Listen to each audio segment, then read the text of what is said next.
आज 21 मई या संविधान चौकामध्ये डॉक्टर बाबासाहेब आंबेडकरांच्या पुतळ्याच्या बाजूला टायगर ऑटो रिक्षा संघटनेच्या माध्यमातून धरणे आंदोलनाचा आज हा कार्यक्रम इथे होतो आहे।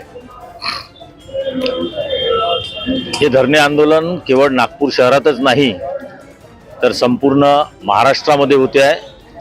संपूर्ण महाराष्ट्रामध्ये प्रत्येक आरटीओ कार्यालयाच्या समोर प्रत्येक जिल्ह्यामध्ये हे आंदोलन चालू आहे।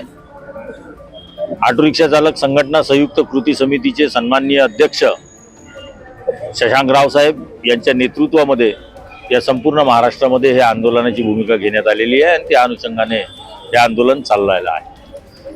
या आंदोलनाचा विषय एकच आहे की या महाराष्ट्र सरकारने ज्या पद्धतीनं अलीकडेच जो निर्णय घेतला, ई बाईक टॅक्सीला परवानगी देण्याचं काम आणि बाईक पुलिंगला परवानगी देण्याचं काम जे महाराष्ट्र सरकारने धोरण स्वीकारलेलं आहे, त्या धोरणाच्या विरोधामध्ये आज या धरणे आंदोलनाचा पहिला टप्पा आम्ही संपूर्ण महाराष्ट्रामध्ये करत आहोत। या आंदोलनाच्या माध्यमातून आम्ही सरकारला हे सांगू इच्छितो की सरकारने जो ई बाईक टॅक्सी आणि बाईक पुलिंगचा जो निर्णय घेतलेला आहे तो निर्णय त्वरित रद्द करावा आणि रद्द करून या महाराष्ट्रातील 12.5 लाख ऑटो रिक्षा चालकांना न्याय द्यावा अशी आमची या सरकारला मागणी आहे।